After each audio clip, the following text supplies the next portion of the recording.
Hi, I'm not Vivienne. And I'm not Jason. And this is Burger of the Week.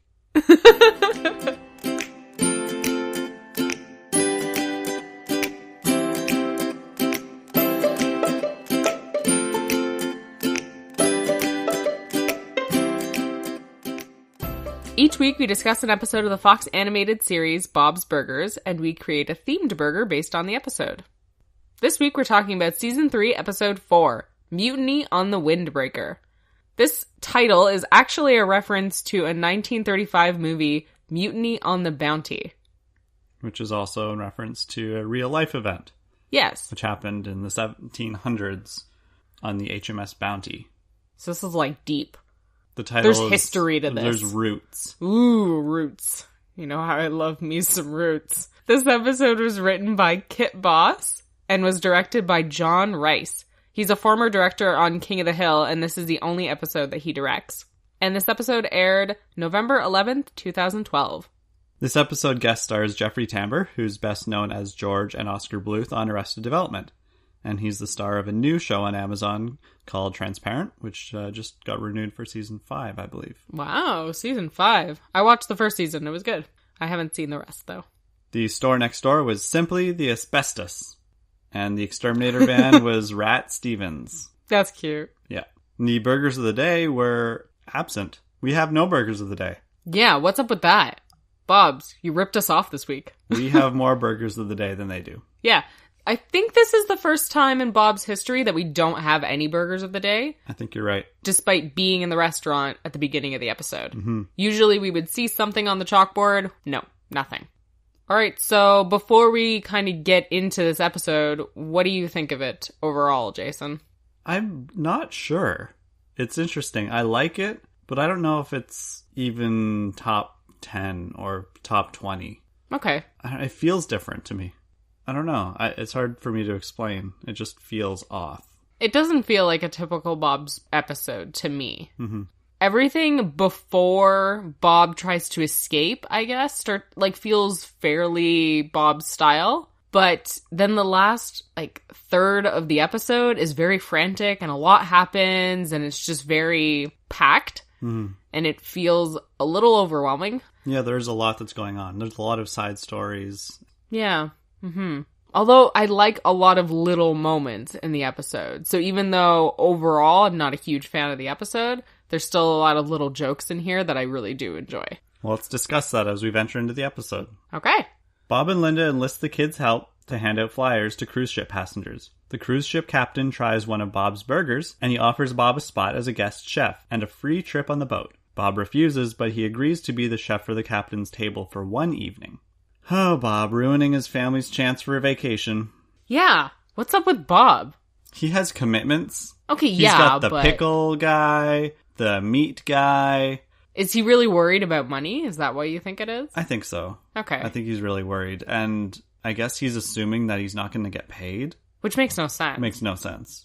Well, maybe he's thinking that the payment is his family's free vacation, right? That's very possible.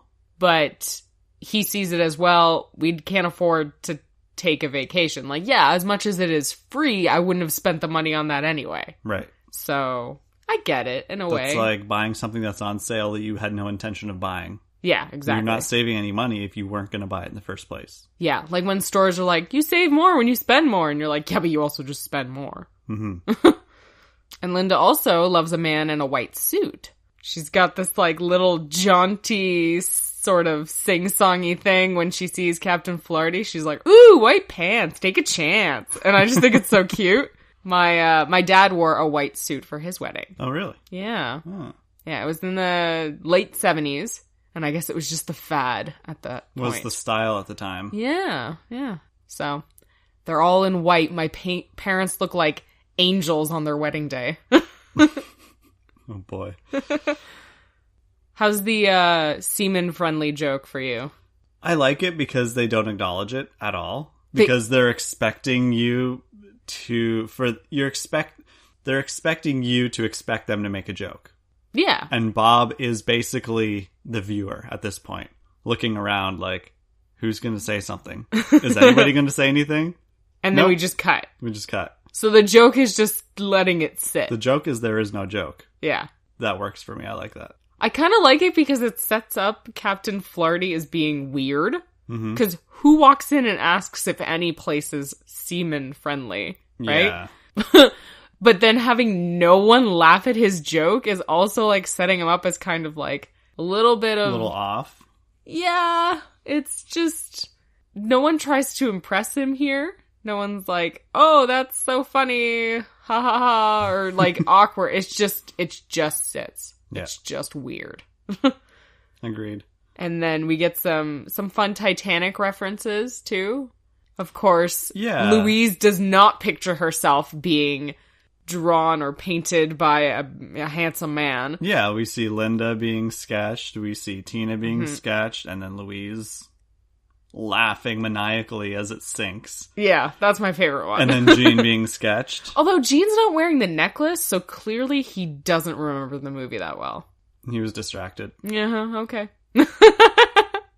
We also have another Titanic reference later on in the episode. We do? Yes. I had to do a double take. I didn't notice it at first, but the tanning bed that Linda gets into is the Titanic. Oh my goodness. Yeah. Terrible. It's awful. Okay, let's continue. Something isn't right on the Windbreaker, and Bob soon discovers Captain Flaherty has kidnapped the Belchers. Everyone but Bob is enjoying their vacation. I like the feeling of something being slightly off. Just constantly these little things that are a little bit weird. Like the captain having a capybara as a pet. Yeah, what's that about? They're Australian, right?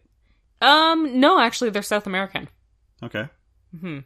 Well, they're native to South America. Okay. Which I guess makes sense because... Puerto Rico. That's where they're going. Yeah. Yeah. It's a little bizarre. Like, I'm not really sure why we spend so much time with Kiki, because it doesn't really do anything. Yeah, Kiki's actually kind of cute, and it's fun to see that he has kind of an exotic pet. I guess it sort of gives you the feel that, like, he's, again, a little off, because he has a weird pet. Or, like, some supervillains have weird pets. So it could be... Don't they usually have cats? Like, fluffy white cats?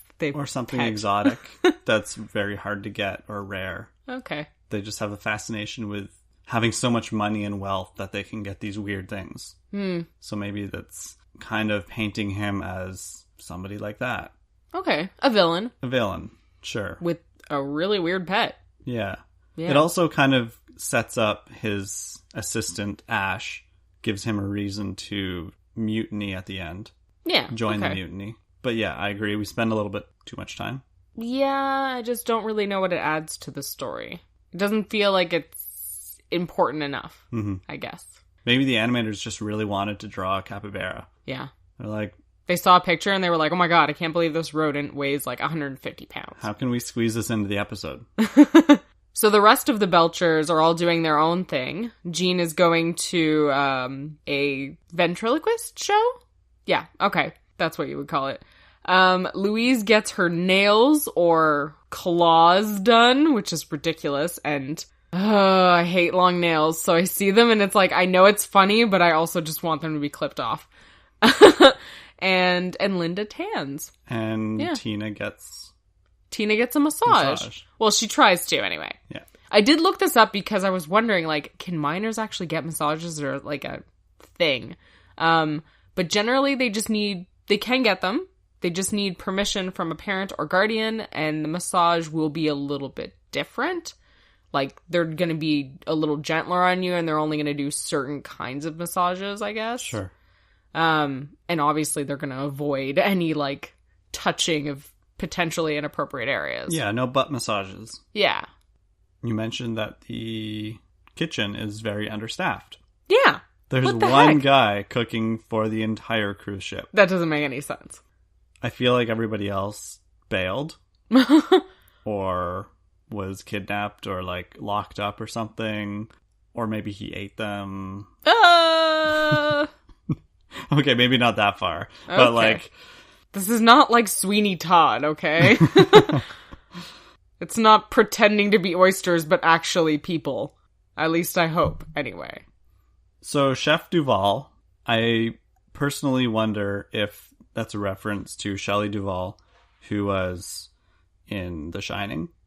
because we do have another Shining reference in the episode. Mm-hmm. So that's a possibility. I think it is. I think it is a reference to that. And then also later on, he's going to lock him in a freezer. Yeah. You know, which happens in The Shining. Exactly. I do like Duvall. I think he's funny. I like that he greets Bob by saying, I hope you have a hand that's for your face and arms. Like, the way he so says harsh. arms is great. It's just Adams. so harsh. Adams. I've never heard a French person speak this way. It's a very, very bizarre French accent. Yeah. It's great. Oh, God. What do you think of Gene's story with Marilyn? His I don't attraction. like Jean's story or Louise's story this episode. No. Do you like Tina's? She doesn't really have one, so I'm okay with it. It's barely a story. Okay, that's true. She gets a couple massages. Yeah. I like the fact that her hair is super messy after she comes out of it. Like, hey, yeah, my head massage is great. Thanks for asking. And she's just a mess. Yeah. I feel like now that he's touched her head, she just won't wash her head anymore. It's like getting touched by a celebrity and never washing your hands. Gross. But no, I'm not a big fan of Jean's storyline. I think it's kind of weird. Although it does make sense for somebody on the staff to try and scam people like that. I kind of get that. It doesn't really, though. Because, like, okay, you're on this staff, sure. You yourself could be flirting as a human being. Mm-hmm. You using your puppet? For a kid, though. He's trying to manipulate kids to get money. And he knows that Jean's mom has the gold card, like the VIP. Yeah. You don't buy it. No, I guess I buy it for Jean. I don't buy it for anyone else. It seems like, how could he have done this before, right? Like, yes, I get that Marilyn's supposed to be the sexy sea cow, but she's a manatee and a puppet. Mm-hmm. How's she really gonna, like... Kids are easily manipulated. Yeah, I don't know. I can see it for Jean because he's so gullible, but I can't really see it for any other kid. I feel like they've got to be smarter than this. That's fair. I think kids are pretty dumb. Okay. Especially when it comes to a puppet speaking. When I was a kid, seeing a ventriloquist was like magic. It was like seeing something that made no sense, but at the same time was just blowing my mind. Because I totally bought into it. Mm. Yep, I stand by what I say. What I said. Okay, guys, you heard it here. Vivienne's forgotten what it's like to be a kid. That's sad. Harsh. I do not. I remember the magic. I guess I just don't remember ever getting, like, swindled by a puppet. Also, I'm not a huge... I don't know how I feel about these arousal hints for Jean. It's weird. Like, my pants feel funny, and I felt like I had to pee the whole time, but I didn't. And then he yells out, when they're gonna stay on the ship, he yells out, boobies, like... Yeah. Jean's not like that. No, he's not.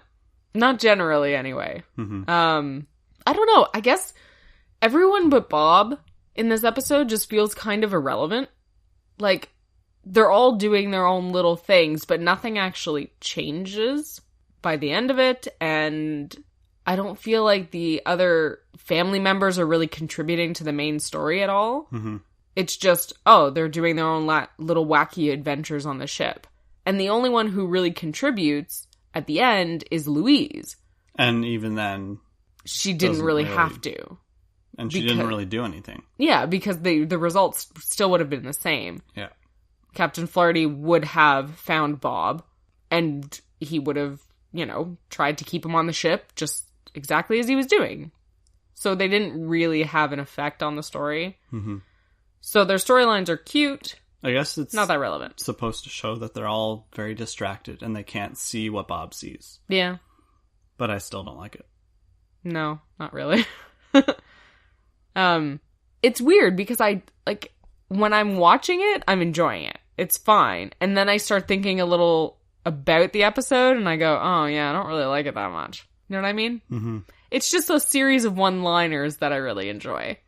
Like when Linda points to Bob and she goes, that's my man. He made your burgers and he made my babies. And Bob actually says, ugh. Yeah. Oh, God. Bob, that's your wife. Don't be so about her. Oh no, here she goes again. Yeah. I'm choosing to believe that he's ing because Linda's clearly drunk. Very likely. Mm-hmm. Chef Duval sweating into the stew. Disgusting. Definitely a highlight for me in the episode. Really? Because it's gross and it makes me ugh. And just hearing him say it saves on salt. Ugh. Yeah. Okay, that's a highlight. That is not a part... Because it's gross to me. Like, I always like it when an episode could actually elicit a feeling like that. Oh. So, yeah. Maybe this is why you watch horror movies. Sure, absolutely. Okay. Let's continue. Bob attempts to escape the ship, but fails. After the oysters make everyone sick, Bob's mutiny is successful. So, despite fighting with Chef Duval about the oysters, they're still served. Mm-hmm. Chef Duval has no sympathy. He's just like, whatever, I don't care. Nobody cares about me, so I don't care about anybody else. Very apathetic. And he realizes he's going to get in trouble if he doesn't put them out. Right. Right? Captain Flaherty doesn't actually care about the people on the ship. Right. He just wants to keep everyone complacent. Mm-hmm. We have another movie reference in this moment when Bob says, "You made one mistake. You let me live." When he's coming out of the pool. Yeah, that's great. That is really good. It's a reference to Rambo First Blood Part 2. Apparently. I just knew that it was a reference to something because it was so... Obviously a reference to something. Yeah, it had to be something the way that it was said. Yeah. So I Googled it and there you go. Yeah. Google. Wonders of the internet. Those movies still hold up, by the way. I have not seen any of them. Well, there you go. Surprising probably nobody. Yeah, exactly. I do like the little cut to Bob's meat guy, Dimitri, coming to the door. We see his van, and on the side of the van it says, "Nice to meet you," which is cute. And then he's knocking on the door and he's like, "You and Linda are probably upstairs. Back in 5 minutes, eh?" I laugh every time because that's like the least likely thing to be happening. Which maybe that's sad for Linda and Bob, but whatever. It's true. They're busy. They've got things to do. It's just, to me, it's just one more thing that happens in the episode. Just another extraneous thing. Yeah, I don't really care for the other cuts to Bob's restaurant, but I kind of like that one. Yeah. Just because Dimitri's charming, and I'm a little sad that we don't see him again. Okay. Yeah. And like I mentioned earlier, saying that the rest of the family is not really relevant to the plot, like, I guess it kind of bugs me that Louise fails so spectacularly at scheming. Like, she doesn't seem to understand, hey, a distraction means don't lead everyone to me. Usually she's really good about this stuff. Mm-hmm. So it's almost out of character for her to completely bomb. Yeah, to be so terrible at it. Yeah. And then later, when she's actually kind of going against her dad and kind of working against him on the mutiny front, that's more like Louise. Like, Louise just doing something out, like looking out for herself, but just being really bad at the plan bugs me. Yeah. Feels out of character. I really like Bob talking to Chef Duval in the barrel, or like in the pot. That's one of my favorite parts of the episode. Oh. And he's saying, it's not me, I'm just spaghetti in here. It's just spaghetti. What do you think about him asking Bob for kisses? I think it's funny. It plants the seed for Bob maybe being interested in other genders. Yeah. I kind of like we it too. We can do more! We can do more than kiss! Come back! But when he keeps saying, like, oh no, it's not the right moment, there's no moment of, oh no, gross, dude, I'm not into men, or, oh, I'm married. It's just, it's not the right time. Yeah. Or, no, that's not what I was thinking. He's like, what, you weren't thinking about kissing me just now? No. I like Duval. He might be the best part of this episode. Yeah. Now that I think about it, yeah. I think so too. Yeah. And as much as I love Jeffrey Tambor, Captain Flaherty's kind of... He's a miss for me. There's no character in it. Like, there's no personality. To me, he's just weird. And a villain. I guess. I don't know. He doesn't seem interesting. There's nothing about him that intrigues me. And he doesn't really seem like the type of guy who'd be doing the stuff that he's doing. Mm-hmm. Like, he's talking to his capybara and he's going, "Oh, Kiki, that's a good BM." Like, he's so sweet with Kiki. And then you see him with everyone else, and I find him less believable as a villain because he's being so sweet to the animal. I don't know. Yeah. Yeah. It's a weird one. Oh, I do like the final moments of this episode when Bob and the family walk up to all the meat on the restaurant, which is disgusting, by the way, because that's definitely been sitting there for a few days. Sunset. Oh, no. And I like Bob saying, "I'm not dealing with this right now, maybe ever," because same, Bob. That's same. great, yeah. Seriously. I would not want to deal with it. I'm going to go upstairs and, nope, somebody else is going to deal with this. Not me. I tried to convince you all that we were getting hijacked and kidnapped. Nobody believed me. I am sick of this. Yeah, I'd look at everybody else and I'd be like, "Nah, you clean it up. You got us into this mess. This is your fault. It's all you." Yeah, Bob. Go Bob. Go Bob, man. Agreed. Okay, so not our favorite episode, clearly. And this one was hard for me to come up with burgers. It was a little difficult for me as well. So my burgers are not great, which may be good or may be bad. We'll see how your reaction goes. We'll see. I think mine are okay. Okay, so do you want to start us off with your okay burgers then? Sure. My first burger is batter down the hatches. I was actually trying to think of one for that and I couldn't. Yeah. So I'm glad I didn't because that's cute. So it'd just be a battered burger. Would it be fish? Like battered fish? Whatever. Wow. It could be beef, it could be fish, it could be meh, whatever. The meh whatever burger? Okay. Yeah, that's the one. All right. And the follow-up, what's yours? My first burger is "Come Kill Away." Oh my god. Yep. That's bad. Come Kale Away. Come Kill Away. It literally just has kale on it. Yeah. Uh-huh. Okay. And maybe a little nautical themed flag. just like just pinned on top. Yep, just on the top of the burger. Okay. Because you know what? Why not? Why not? Why not? Okie dokie. Okay. What's my second So if one? you're a real big Styx fan, maybe you're gonna enjoy that burger. Alright. You think that's bad? My second one is so much worse. Okay, let's go with yours. My second burger is the Squab the Deck burger. Oh no! And it is a Squab burger. Squab. Is that, that's a small... Pigeon.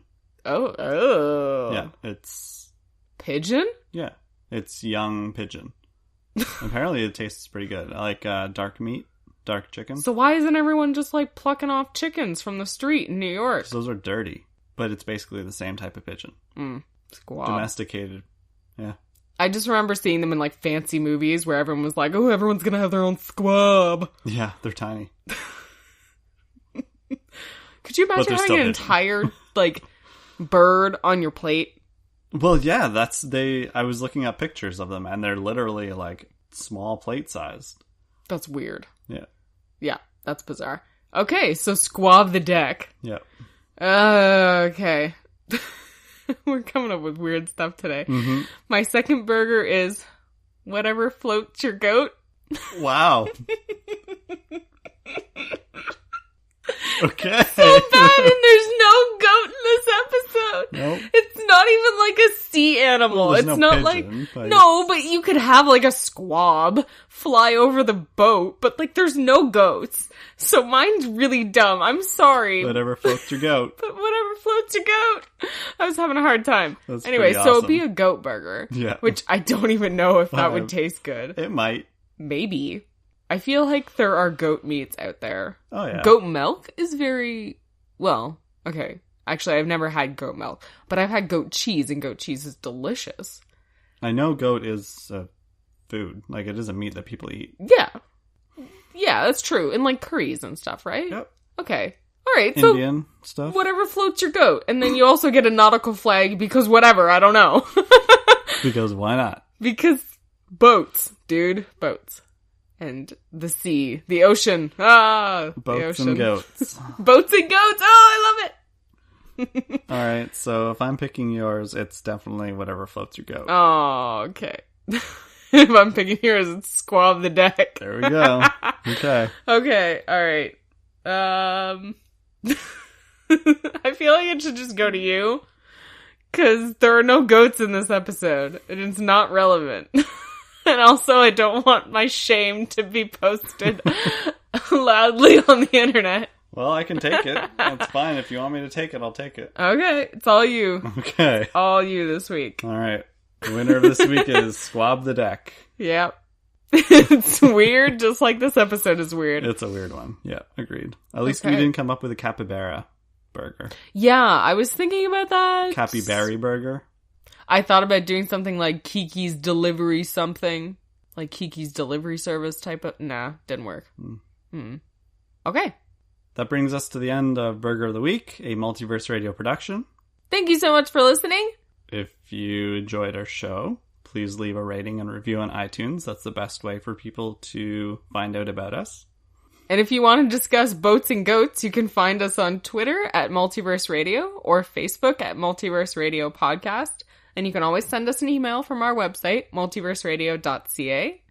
Next week, we'll discuss episode 5, An Indecent Thanksgiving Proposal, which would be our second seasonal episode. Yeah. Already this season, which is kind of crazy. There's only 5 episodes and we've already got Halloween and Thanksgiving. Yeah, we had Halloween last week, and then Thanksgiving next week, so... Which is out of order for Canadians, by the way, Yeah. because we have Thanksgiving before Halloween. Yeah. But it probably aired right around Thanksgiving for Americans. Well, this was November 11th, so... Yeah, probably. I actually don't have any idea what day American Thanksgiving comes on. I know what day it is. Oh, yeah? What? It's Turkey Day. Oh, terrible. Okay, and on that note, this turkey and I will say goodbye. Bye, guys. Gobble, gobble. Is Cat Stevens the one who sang the cat's in the cradle and the silver spoon, the little boy doing the na-na-na-na, you know, the like, when you're coming home, Dad, I don't know when, but we'll get together then. That song that everybody like cries about? Or at least my dad does. Is that by Cat Stevens? I have no idea. Oh, dang. I didn't do my research. Apparently neither did you. Well, Cat Stevens' research should have been on the list.